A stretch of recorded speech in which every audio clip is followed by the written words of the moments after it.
pawid ng pawid, mga kababayan, ang mga statement ni Sara Duterte. Ayan ba, sabi dito sa balita ng Philippine Daily Inquirer, Sara Duterte still mum on 2028 election plans. I might get killed. Baliktad po, mga kababayan, talaga yung lahat ng sinasabi ni Sara Duterte. Pinalalabas yung dati niyang narrative na may mga gustong gumurgor daw sa kanya. Pinalalabas may banta sa kanyang buhay. Siya po yung malinaw na nagbanta. Siya yung nagbanta sa ating Pangulong Bongbong Marcos, kay Lisa Marcos at saka kay Martin Romualdez. Pagkatapos, ang script naman niya nang tanungin mga kababayan ng mainstream media kung ano yung plano sa 2028. Baka niya kung mapatay. Baka sa mga susunod na araw, may mangyaring ambush me para isisi sa ating administrasyon, sa ating Pangulong Bongbong Marcos, or kay Martin Romualdez na kinakamuhi mga kababayan ni Sara Duterte. That is possible. Mga kababayan, yung ambush me, may history na po siya na ganong uri ng kwento. Ang sabi, may gustong pumatay daw sa kanya. Nung tanungin siya kung ano nangyari doon sa marka sa kanyang piklat sa kanyang lieg, may gustoan niyang gumurgor sa akin. Pero hindi sila nagtagumpay. Kung may nag-attempt sa kanya, sabi nga natin mga kababayan, bakit walang report sa PNP or sa NBI? Ang gustong mangyari mga kababayan ni Sara, lahat ng kanyang kwento, kailangang paniwalaan ng mga mamamayang Pilipino. Yung mga kwento niya po, karamihan baliktad. Ito yung balita ngayon. Vice President Sara Duterte stayed silent about her future political plans on Wednesday, particularly for the 2028 election, stating that revealing them would only increase her fear for her safety. Duterte made the pronouncement when asked about her plans during a media interview here in Pampanga. Well, I cannot answer that because they might kill me. Sabi po ni Sara. Yan na niya, Mr. Maravillas, ang basa mo dyan. Mind conditioning po. Pabiktim nga po. Gusto niyang baliktarin ang lahat ng kwento na siya pinag-iinitan. Dahil sa kanyang plan, although hindi pa man niya sinasabi ang mga specifics, pero malinaw po sa kanyang mga statements na talagang laway na laway si Sara na tumakbo sa pagkapangulo. Ang layo pa nga po ng 2028, gusto nang palitan mismo yung ating Pangulo. Inappoint na niya yung sarili niya as designated survivor. Imagine na.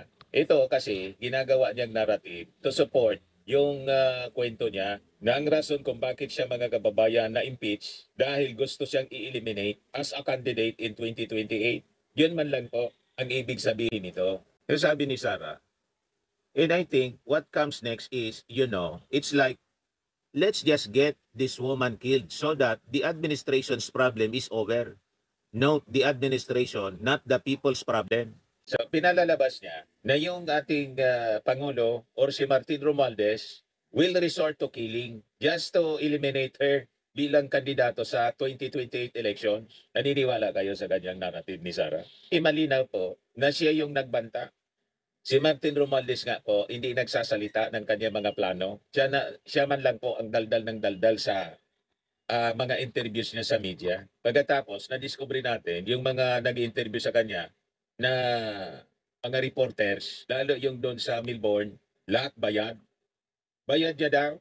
Kaya magtanongan niya kayo na magtanong kasi bayad ko yung plane ticket ninyo in all. Tanong lang niya kayo. Sabi ni Sara po, so gusto niya tayong paniwalain na may banta sa kanyang buhay. When in fact, siya yung nagbanta. Kaya nga siya na-impeach. Yun ang laman ng first article ng impeachment. Pagkatapos, binanata ni Sara yung Palasyo Malacanang mga kababayan dahil sa pag-question sa kanyang mga overseas trips. Ayan Sara Duterte slams Palace for questioning her overseas trips. Yung kanyang mga personal trips, calling her critics stupid.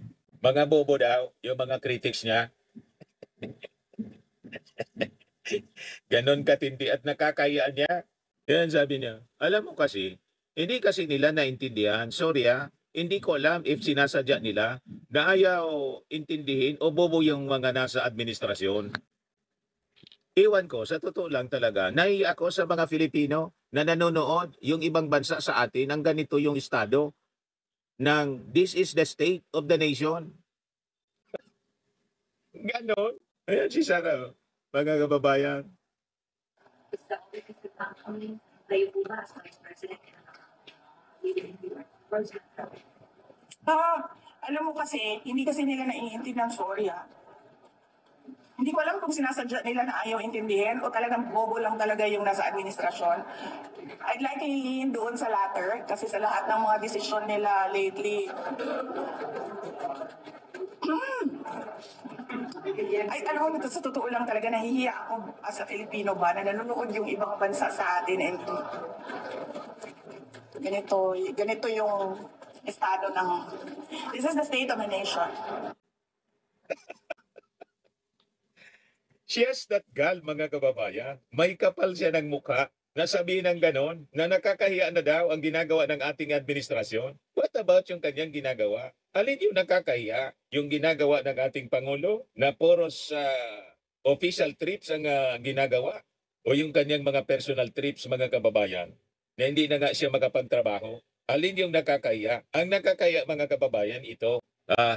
Nasabi ni Attorney Bocoy, spokesperson ng House Prosecution Panel, House Prosecutors, never pa niya na nangyari ito sa kahit anong bansa na ang vice-presidente niya, pinagbantaan, direktang pinagbantaan ang presidente, the sitting president, the first lady, at saka yung kasi ng ating Pangulo, si Speaker Martin Romualdez. Kaya niya, sabi ni Attorney Bocoy, kailangan talaga ang accountability dito. Ito po ang nakakahiya talaga, mga kababayan.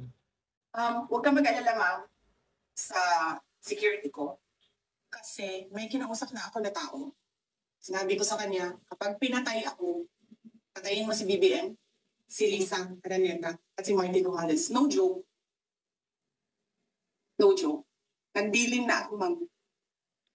Pag namatay ako, sabi ko, huwag ka tumigil na hanggang hindi mo mapatay sila. And then he said yes.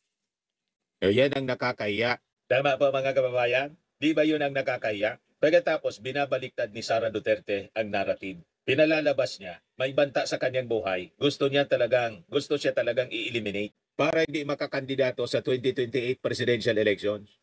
Yan I might get killed.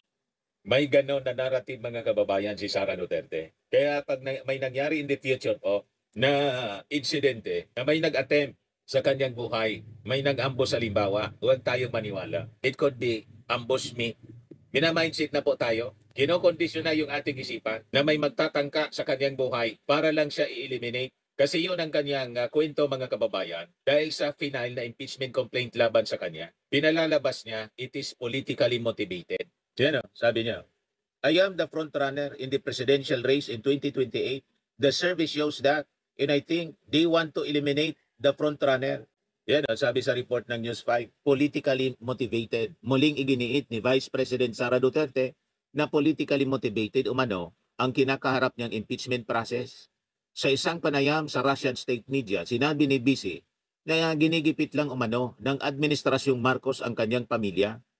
They think that if they take out former President Duterte, they will weaken me because it's one brand, it's one family. Yan ang pang-cover niya sa kanyang mga ginawang kasalanan. Paano naging politically motivated, mga kababayan, ang pagpapanagot sa mga kasalanan kanyang ginawa? Kung hindi man po niya yun ginawa na mga kasalanan, walang impeachment complaint sana na final sa kanya.